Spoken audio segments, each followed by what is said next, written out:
اللہ تعالیٰ نے انسان کی ایک خصلت بیان کی کہ یہ جلد باز ہے، اور جلد بازی میں ایک غلط فیصلہ کرتا ہے۔ وہ غلط فیصلہ یہ، جب اس کو بلوں کے لڑنے کی آواز آتی ہے تو ادھر دیکھنا شروع کر دیتا ہے، حالانکہ یہ بیان سننے کے لیے بیٹھا ہوا ہے۔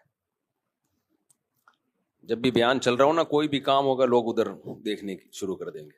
یہ بھی جلد بازی ہے نا۔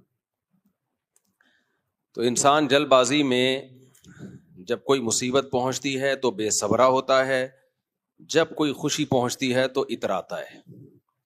یہ دونوں چیزیں انسان کو ڈپریشن میں لے کے جاتی ہیں، اس کی زندگی کا سکون چھین لیتی ہیں، کیونکہ یہ دنیا کی دوڑ ایسی چیز ہے کہ اس کا کوئی اینڈ ہے ہی نہیں، کوئی انتہا ہے ہی نہیں۔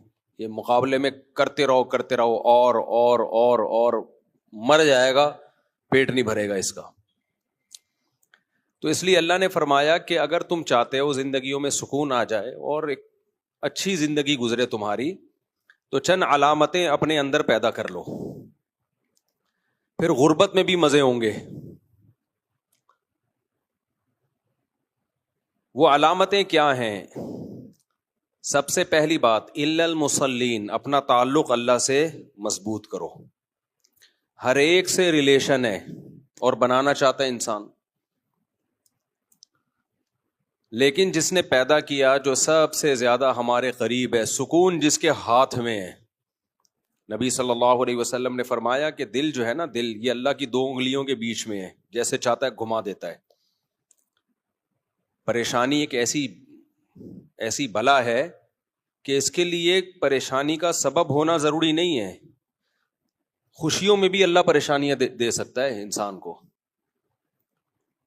اور غموں میں بھی خوش رکھ سکتا ہے۔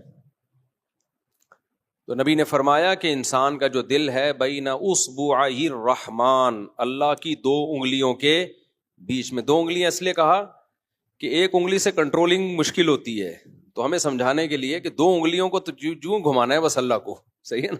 ہمارے دل کو اللہ نے ایسے گھمانا ہے، ایسے گھما دیا ٹینشن، اس طرح گھما دیا خوش۔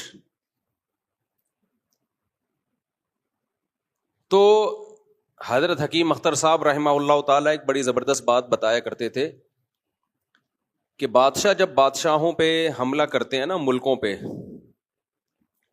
تو بادشاہ کبھی بھی حملہ چھوٹے لوگوں پہ نہیں کرتا۔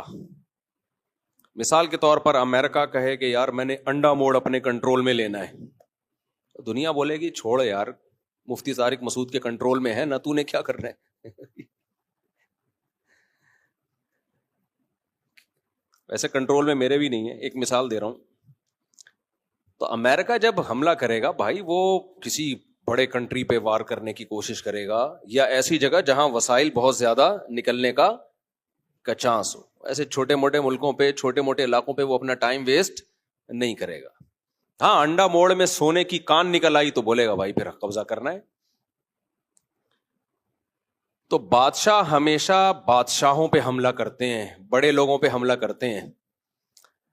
اللہ بادشاہ ہے پوری کائنات کا، وہ جب انسان سے ناراض ہوتا ہے نا، تو وہ یہ نہیں کرتا کہ اس سے یہ نقصان کرا دیا، یہ نقصان کرا دیا، یہ نقصان کرا دیا۔ وہ ڈائریکٹ کنٹرول کس پہ کرتا ہے؟ دل پہ۔ کہتا ہے اس سے سکون چھین لو، اس سے سکون چھین لو، سب کچھ ہوتے ہوئے ٹینشن دو اس کو۔ تو تبھی قرآن کیا کہتا ہے؟ فَلَنُحْيِيَنَّهُ حَيَاةً طَيِّبَةً، کہ جو لوگ بھی میری اطاعت کریں گے، پیغمبروں کی بات کو مان کے چلیں گے، ہم ان کو ایک بہترین زندگی دیں گے، پاکیزہ زندگی، اٹریکٹیو زندگی دیں گے۔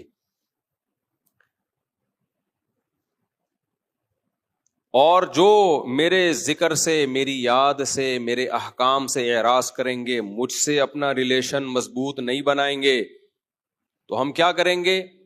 فَإِنَّ لَهُ مَعِيشَةً ضَنْكًا، ان کو دنیا میں ہی تنگ زندگی دے دیں گے۔ اب دیکھو، ایک طرف قرآن کہہ رہا ہے کہ کافروں کی مستیوں کو دیکھ کے متاثر مت ہو، لا یغررک تقلب الذین کفروا فی البلاد، کافر جو زمین میں عیش کر رہے ہیں ان سے متاثر نہ ہو، دوسری طرف اللہ کہتا ہے میں نافرمانوں کو تنگ زندگی دوں گا. اے اللہ ادھر تو کہہ رہا ہے ان کی عیاشی والی زندگی ہے, ادھر تو کہہ رہا ہے تنگ زندگی ہے, تو یہ بات ہماری سمجھ میں نہیں آ رہی. یہ ایسے ہی ہو گیا, آپ نے کہا یار اس کی عیاشی دیکھ کے متاثر نہیں ہونا, بہت عیاش آدمی ہے, بڑے مزے کر رہا ہے. پھر آپ کل کہہ رہے ہیں یار بیچارہ